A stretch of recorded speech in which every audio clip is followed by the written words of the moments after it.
नमस्कार, मैं संजय सनम यूट्यूब के सभी व्यूवर्स का हृदय से अभिवादन करता हूँ।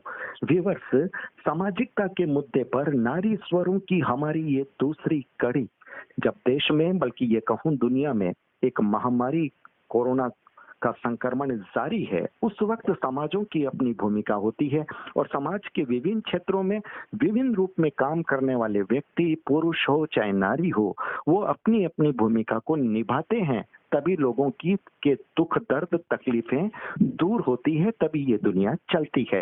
इस वक्त हम गुजरात शहर में चल रहे हैं। गुजरात प्रांत के सूरत शहर की एक जानी पहचानी हस्ती, जो कलम की दुनिया में भी जिनका अपना खासा वजूद है और जो बोलती भी अच्छा है, लिखती भी अच्छा है, मेरे साथ इस वक्त जुड़ रही हैं कवियत्री, मोटिवेशनल स्पीकर के रूप में श्रीमती पूनम गुजरानी। पूनम जी, जी, पूनम जी स्वागत नमस्कार जुड़ने सर। के लिए। पूनम जी, दौर बहुत कठिन चल रहा है और बिल्कुल शब्दों की दुनिया के जो पथिक होते हैं वो इस बात को बहुत अच्छे से समझते हैं, क्योंकि बहुत ज्यादा संवेदनशील और भावना प्रधान व्यक्ति हर विषय को बहुत गंभीरता से समझता है। तो ये जो मुद्दा है सामाजिकता का, समाजों की जो भूमिका है वो किस रूप में जा रही है, कितनी सही है, कहाँ पर सुधार होना चाहिए, बहुत सारे संदर्भ हैं। आप किस पर आप अपनी बात कहना चाहती हो पूनम? देखिए सर, ऐसा है कि जिस काल में हम जी रहे हैं वो पूरा संक्रमण का दौर है और उसमें भी ये कोरोना काल। जी। तो ये महामारी का जो दौर है उसमें बहुत सारी समस्याएं जो हमारे सामने आज तक नहीं थी वो उभर करके सामने आ रही है। जी। जैसे मजदूरों का पलायन है। तो ये क्या इंगित कर रहा है? क्या हमने देश के 70 सालों के विकास में इतना भी हमने मजदूरों को हक नहीं दिया कि वो मजदूरी जब नहीं कर रहे हैं, 1-2 महीना ऐसा जो जा रहा है उसमें वो अपना भरण पोषण अच्छी तरीके से कर सके। उसमें चाहे समाज की भूमिका हो, चाहे उस खुद की भूमिका हो। मैं यह सवाल दोनों ओर से उठाना चाहूंगी सर, बिल्कुल, क्योंकि मजदूर की अपनी भूमिका भी बहुत महत्वपूर्ण है। उसके पास पैसा होता है तो वो शायद कहीं बचत का उसका एक नजरिया नहीं रहता, वो उस समय उसको शराब में या अन्य किसी ऐसी जो पदार्थ है उसके अंदर वो उसको इन्वेस्ट कर देता है, वो देता है। जी। तो यहाँ उसकी भी बहुत जरूरत है। हमने देखा कि शराब के लिए किस तरह से लंबी लाइनें लग गई थी। तो ये हमारे समाज को किस तरह से कहाँ ले जा रहा है?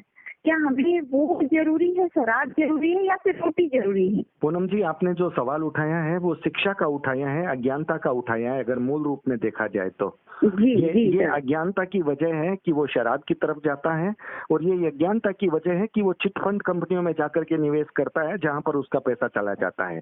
उसका इन्वेस्टमेंट दोनों तरफ से गलत होता है। इसलिए जब कोई तकलीफ आती है तो उसके हाथ खाली रहते हैं, उसके पास कुछ भी नहीं रहता। ये बहुत बड़ा मुद्दा आपने उठाया है, और सरकारों का भी दायित्व है, समाजों का भी दायित्व है, सभी का दायित्व बनता है। बिल्कुल। समाज भी इसमें देखिए कि समाज क्या कर रहा है। समाज कहता है कि जहाँ हमारी नेम प्लेट लगती है, नाम जहाँ पे लगता है वहाँ पे हम लाखों का दान दे सकते हैं, लेकिन अगर हमारे घर में कोई एक मजदूर काम कर रहा है, बहन काम कर रही है, उसके बच्चे हैं, उसके प्रति जो हमारी जिम्मेदारी है उससे हम मुंह मोड़ लेते हैं। बहुत बड़ी बात कही है पूनम आपने, कड़वा सच कहा है आपने। जहां नेम प्लेट लगती है, जहां नाम का भोंडा प्रदर्शन होता है, वहां हम लाखों करोड़ों खर्च कर लेते हैं, और जहां पर हमारा नाम नहीं होता, चुपचाप जहां करना होता है, वहां हम अपने ही आश्रितों को बेसहारा छोड़ देते हैं। बहुत बड़ा सवाल, बहुत बड़ा सवाल। लेकिन पूनम, एक बात कहूंगा कि इस दुनिया में कुछ ऐसे भी लोग हैं, आप भी इसको स्वीकार करेंगे, शायद तभी ये दुनिया चल रही है, जो चुपचाप अपना काम करते नजर आए हैं, जिन्होंने कहीं नाम नहीं दिया और जो कहीं लाइमलाइट में आए नहीं आते, छुप छुप कर जिन्होंने काम किया है।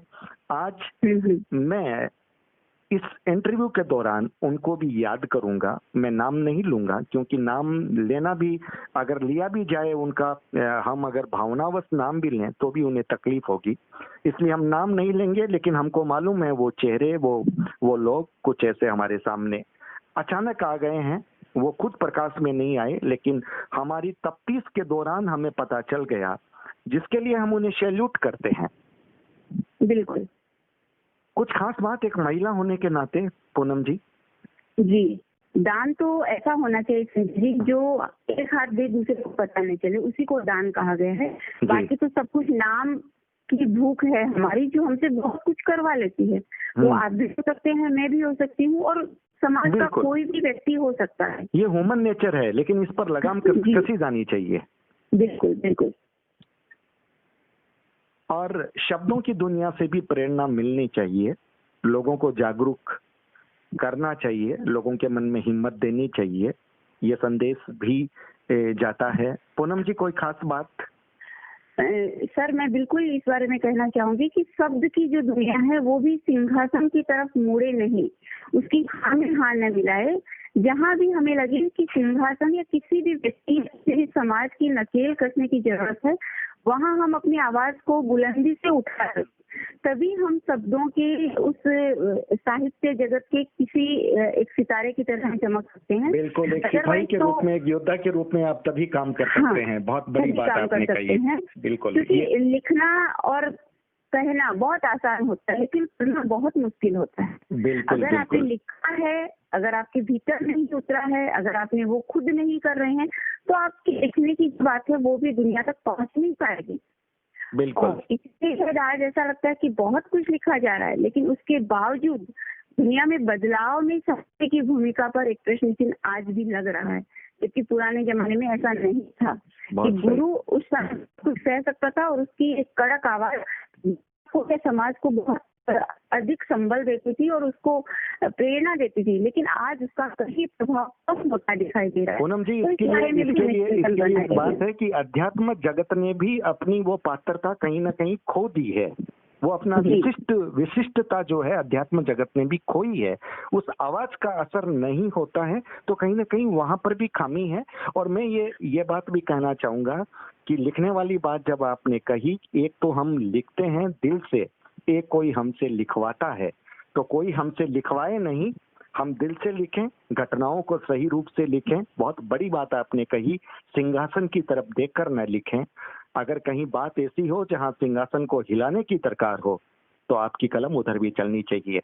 मैं यहाँ एक बात और जोड़ना चाहूंगी, जो आज का जो माहौल है उसमें ऐसा हो गया कि मैं अगर किसी पर्टिकुलर पर्सन को या किसी पर्टिकुलर पक्ष को अगर मैं मजबूती से बयान कर रही हूँ, तो मुझे उसका मान लिया जाता है, किसी भी राइटर को, किसी भी साहित्यकार को, जबकि साहित्यकार किसी का होता नहीं है।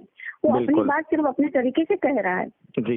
लेकिन जब हम उसी प्लेटफॉर्म पे किसी मैं समझ गया आप अगर किसी की खूबी को लिखते हैं तो लोग आप उसको उसका पक्षकार मान लेते हैं, पक्ष मान लेते हैं। और जब दूसरे की बात को कहते हैं तो ये कहा जाता है कि आप उस पक्ष की हैं, आप इस बारे में कैसे कह सकते हैं।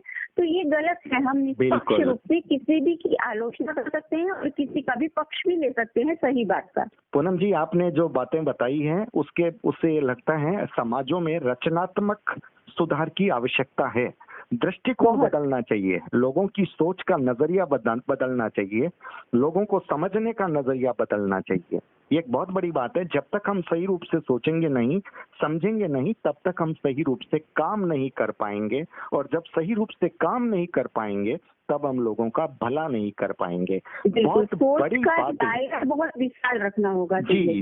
सोच जब तक बड़ी नहीं होगी, सोच जब तक विस्तृत नहीं होगी, पूरे विश्व के परिप्रेक्ष्य में हम नहीं सोच पाएंगे, तो हम कुछ नहीं कर पाएंगे। बिल्कुल, वसुधैव कुटुंबकम की हमारी भारतीय संस्कृति की इस गाथा को आवाज दे रही थी सूरत से कवियत्री, मोटिवेशनल स्पीकर पूनम गुजरानी। पूनम जी, आप हमसे जुड़ी, इसके लिए आपका बहुत बहुत शुक्रिया, बहुत बहुत आभार। नमस्कार व्यूअर्स, चलते हैं अब हमारे नए अतिथि के पास। बहुत बहुत आभार, थैंक यू।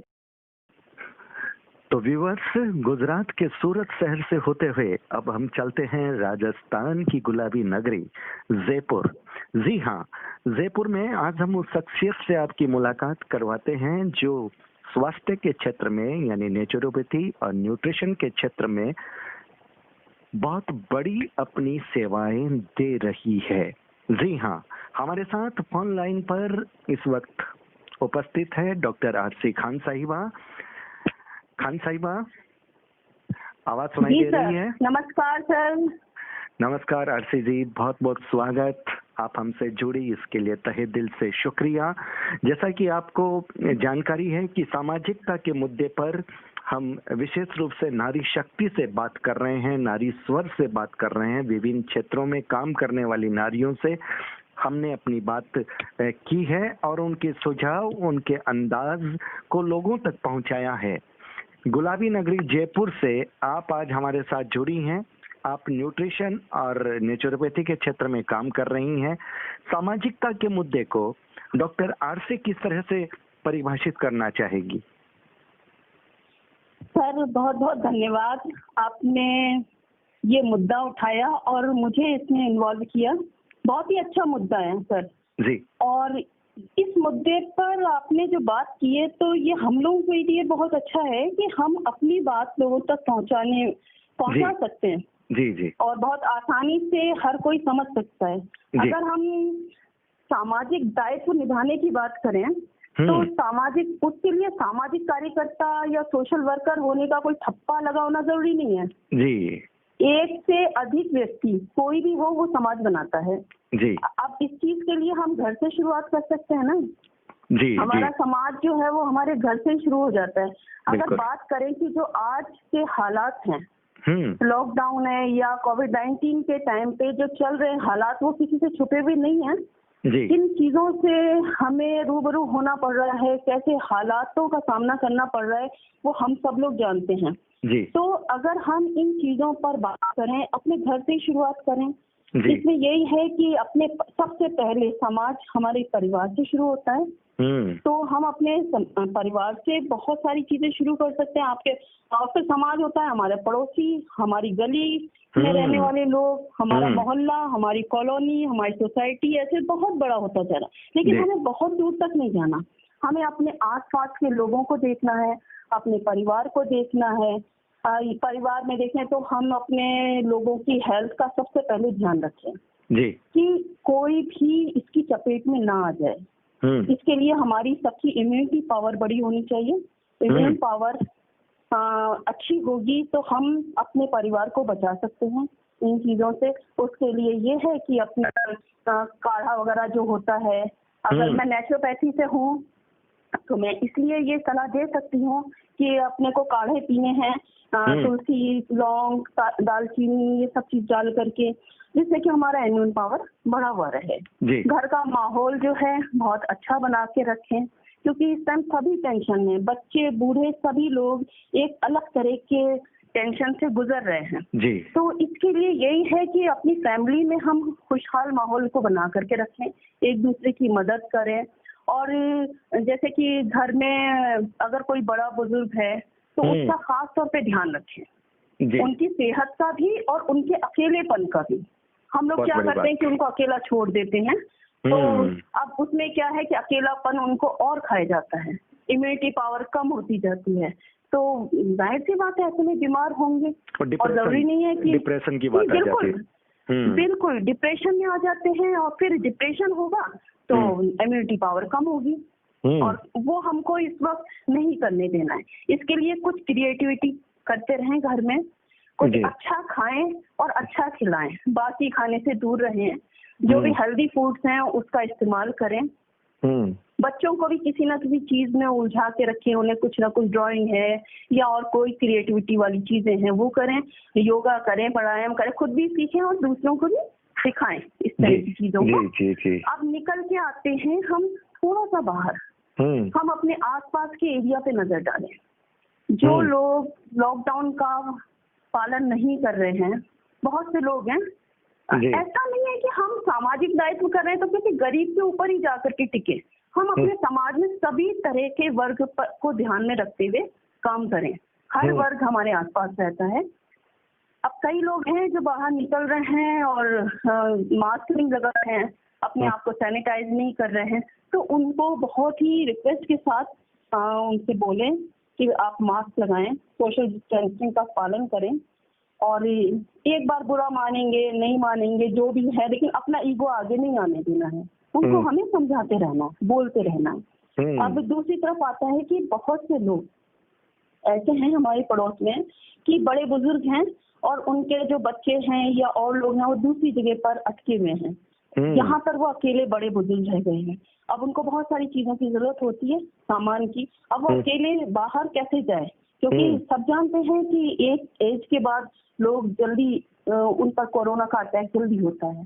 तो हमें कहीं भी कुछ सामान लाना है, कुछ करना है, तो हम एक बार उनसे जरूर पूछें कि आंटी आपको कुछ चीज की जरूरत हो तो आप बता दें, या अंकल आपको कुछ लाना हो तो बता दें। तो ये भी अपने आप में एक बहुत बड़ा सामाजिक दायित्व है कि हम उनकी सेवा कर सकें इस तरह से। अब दूसरी बात आती है, बहुत से लोग हैं जो प्रवासी के तौर पे रह रहे हैं, अकेले रह गए हैं, वो निकल के नहीं जा पा रहे हैं। तो उनके लिए भी हम हेल्प कर सकते हैं, उनसे पूछ सकते हैं, उनसे बातचीत कर सकते हैं, उनको ये एहसास दिला सकते हैं कि आप अकेले नहीं हैं, हम सब लोग आपके साथ हैं। तो इस तरह से एक समाज में खुशी बनी रहेगी। दूसरी तरफ आते हैं कि बहुत सी सरकारी सामाजिक संस्थाएं ये सब हैं और जरूरतमंदों की मदद कर ही रही हैं। लेकिन होता क्या है कि सभी जरूरतमंद लोगों को उसका फायदा नहीं मिल पा रहा है। बहुत से लोग उसको लेने में झिझकते हैं। तो हमको फोटोग्राफी, वीडियोग्राफी वाले जो दिखावे हैं ना, उनसे दूर रहना है, उन सब पे रोक लगानी है। अगर हमारे मोहल्ले में कोई कॉलोनी में कोई इस तरह के काम करता है तो हम उन्हें मना कर सकते हैं कि आप ये सब चीजें ना करें। बहुत बड़ी बात आपने कही है। जी सर, उससे होता क्या है, लोग शर्मिंदगी की वजह से ले नहीं पाते सामान। बिल्कुल। एक कैटेगरी हमारे समाज में, एक वर्ग ऐसा है जो जरूरतमंद तो है, लेकिन वो शर्मिंदगी की वजह से, अपनी इज्जत की वजह से सामने नहीं आ पाता किसी से मदद लेने के लिए। तो हमें उन लोगों को पहचानना है और हमें उन लोगों की मदद करनी है, और इस तरह से मदद करनी है कि उनको किसी तरह की शर्म ना आए। बिल्कुल, बहुत बड़ी बात। अपने आसपास देखें तो बहुत से छोटे मोटे जैसे घरेलू रोजगार हम यहाँ पर क्रिएटिविटी के तौर पर हम तैयार कर सकते हैं। बहुत से घरों में औरतें हैं जो बहुत कुछ अच्छा बनाना जानती हैं, जैसे अचार, पापड़, जैम है, मंगोड़ी है, या फिर सिलाई कढ़ाई कर रही हैं। ये जैसे कि सभी लोग किया करते थे, लेकिन एक दौर अभी फिलहाल में ऐसा आया कि सब कुछ ठप हो गया। जी हाँ, लोगों ने बनाना बंद कर दिया, क्योंकि इतने बड़े बड़े मॉल हो गए और सेंटर हो गए, वहाँ पे सब कुछ मिल जाता है, लोग इजीली जाते हैं वहाँ से खरीद लाते हैं। लेकिन अब वो सब तो बंद हो गया। अब हमको इस तरह के छोटे उद्योगों को बढ़ावा देना है, घरेलू उद्योगों को बढ़ावा देना है। उन लोगों को हम बोल सकते हैं कि आप ये सब चीजें करें। जैसे मास्क बनाने का अभी इन दिनों बहुत अच्छा वो हो गया है कि मास्क हम बनवा सकते हैं। तो इसके लिए हम ऐसा कर सकते हैं कि जो जैसे बहुत सारी लेडीज हैं जो जिनके किटी ग्रुप होते हैं या कुछ ना कुछ इस तरह की संस्थाओं से जुड़ी होती हैं, तो उनसे क्राउड फंडिंग करें। बहुत बड़ी मदद नहीं करें, छोटी छोटी रकम के साथ क्राउड फंडिंग करें और ऐसे लोगों को रोजगार दिलाएं, उनके लिए मदद करें कि भाई कोई पापड़ बनाना चाहता है, अचार बनाना चाहता है, तो कच्चा माल खरीद सके। मतलब वो मदद ऐसी है जिसमें आप सामने वाले व्यक्ति को स्वावलंबी बना रहे हैं, सीधा नहीं दे रहे हैं। बिल्कुल। और ये मदद फिर आपको हमेशा देने की आवश्यकता नहीं रहेगी। फिर वो उसका एक वो प्रोड्यूसर हो जाएगा उस ब्रांड का। जी बिल्कुल, आप मदद तो एक ही बार कर सकते हैं, 2 बार कर सकते हैं, लेकिन अगर उसको इस तरह से बना दे, स्वावलंबी बना दे, तो वो किसी से मदद नहीं करेगा, वो खुद मदद करने लग जाएगा दूसरों की। तो हमें अब इस तरह से तैयारी करनी है, क्योंकि अभी ये टाइम बहुत टाइम तक झेलना है। ये इन चीजों को हमें फेस तो करना ही पड़ेगा। बिल्कुल। तो अभी ये जब वो स्वावलंबी हो जाएंगे तो दूसरों की मदद भी कर पाएंगे। और अब या फिर इस तरह भी कर सकते हैं कि मोहल्ले या कॉलोनी में कोई समिति बनाना जाए और जो लोग सामान तैयार करके दे रहे हैं वहाँ इकट्ठा किया जाए और वही कॉलोनी में खरीदा जाए, या आपके मोहल्ले में वही चीजें आप खरीदें। क्योंकि ना तो आपके पास कोई ऑप्शन है कि आप मॉल में जाएं और वहां से जैम खरीद के लाएं या अचार खरीद के लाएं। अब आपके पास यही ऑप्शन है, यहीं से ले सकते हैं। तो उनकी भी मदद हो रही है, आपकी भी मदद हो रही है। अच्छा, दूसरी बात है क्वालिटी भी अच्छी आ रही है और सर्वश्रेष्ठ चीज आ रही है। बिल्कुल, हमारे सामने तैयार हो रहा है। हाँ जी हाँ, और सस्ता पड़ेगा हर किसी को इस तरह की चीजें। अच्छा, दूसरी एक चीज और हो जाती है कि गवर्नमेंट से मिलने वाले लोन है, सहायता राशि है, बहुत सारी ऐसी मदद है जो गवर्नमेंट तो दे रही है लेकिन लोगों को लेना नहीं आता। योजनाओं का ही लोगों को पता नहीं है, गवर्नमेंट की क्या प्लानिंग है, क्या योजनाएं हैं, उनका पता नहीं है। जी हाँ, तो हमको लोगों को जागरूक करना है, उसके बारे में बताना है और उनकी मदद भी करनी है कि आप किस तरह से इस चीज को कर सकते हैं, क्या क्या फॉर्मेलिटीज हैं वो पूरी करें आप, और किस तरह से सरकार से मदद ले सकें। आपने बहुत अच्छी बात बताई। ऑनलाइन में जो एक्सपर्ट्स हैं वो लोग इस क्षेत्र में आगे आकर के ऐसे लोगों की सहायता कर सकते हैं। सर मैं समझती हूँ सभी लोग एक्सपर्ट हैं आजकल, आज के दौर में बहुत से लोग मदद नहीं लेना जानते हैं, उनको आप दिला सकते हैं। बिल्कुल। फिर दूसरी बात आती है, आरोग्य सेतु ऐप जब हो चुका है कि इसे डाउनलोड करना है सबको, तो हम लोग क्यों नहीं करते हैं? उसमें तो ऑनलाइन लोग भी, पढ़े लिखे लोग भी सब ऐसे हैं जो नहीं कर रहे हैं, उसको डाउनलोड नहीं कर रहे हैं। तो अगर हम सभी लोग इस आरोग्य सेतु ऐप को डाउनलोड करें तो बहुत सारी परेशानियों से बच सकते हैं। मैं तो इतना कह सकती हूँ, क्योंकि अगर हम सब्जी वाले पर सब्जी लेने जा रहे हैं या कहीं राशन की दुकान पर है, तो अगर ये ऐप के है हमारे पास तो हम बच सकते हैं, अलर्ट हो सकते हैं। तो इसके बारे में लोगों को बताना है, इस ऐप को डाउनलोड करवाना है हम सभी को, अड़ोसी पड़ोसी मोहल्ले के सभी लोगों को। तो इस तरह से हम छोटी छोटी चीजों को अगर लेकर चलें तो बहुत सारी मदद हो जाएगी। सामाजिक मदद करना कोई रॉकेट साइंस नहीं है कि उसको बहुत मुश्किलों से हमें करना है या हमें एक तमगा लेना है कि बस ऐसे करना है वैसे करना है, ये सब चीज नहीं। छोटी छोटी चीजों को हम लेकर के चलें तो हमारे समाज का भला भी होगा और हम एक खुशी महसूस कर सकेंगे। बिल्कुल, आपके पास एक विजन होना चाहिए। आप अगर उस विजन के आधार पर चलते हैं और आपके पास आइडियाज जब बनते हैं तो सामाजिकता की बहुत सारी चीजें हैं जो आप अलग अलग क्षेत्रों में अलग अलग रूप से निभा सकते हैं। सिर्फ दान देना ही सामाजिकता नहीं है।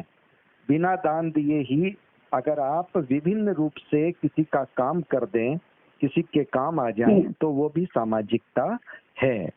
बहुत सारे विषयों पर बहुत कम समय में डॉक्टर आरसी खान जी ने अपनी बात रखी। ये थी जयपुर गुलाबी नगरी से, और एक साथ कई संदर्भों को समेटा और बहुत छोटी छोटी बातें जो बहुत महत्वपूर्ण होती है। अक्सर हम छोटी छोटी चीजों को इग्नोर कर जाते हैं, अनदेखा कर जाते हैं, लेकिन छोटी छोटी बातें बहुत महत्वपूर्ण सूत्र बन जाती है। और इसमें बहुत सारी बातें इन्होंने सामाजिकता के संदर्भ में रखी। मुझे विश्वास है कि हर एक बात वजनदार थी और विचारणीय थी। सुनने वाले समझेंगे और अपने अपने क्षेत्र में जहां जहां भी है इन बातों पर गौर करते हुए अपने शहर, अपने मोहल्ले में इनको क्रियान्वयन करने की कोशिश करेंगे। अगर वो ऐसा करते हैं तो फिर हमारी ये पहल, हमारा ये प्रयास फिर सफल होता है। बहुत बहुत शुक्रिया डॉक्टर आरसी, हमसे जुड़ने के लिए बहुत बहुत आभार। व्यूअर्स, तो ये थी आज के इस एपिसोड नारी शक्ति सामाजिकता के मुद्दे पर क्या कहती है, पार्ट नंबर 2। और 2 में आपने सुना सूरत से पूनम गुजरानी और गुलाबी नगरी जयपुर से डॉक्टर आरसी खान साहिबा बहुत शानदार अंदाज में बहुत कुछ बोल गई। वीडियो को लाइक कीजिएगा, शेयर कीजिएगा। चैनल पर अगर नए आए हैं तो सब्सक्राइब करना मत भूलिएगा। बहुत बहुत आभार, नमस्कार।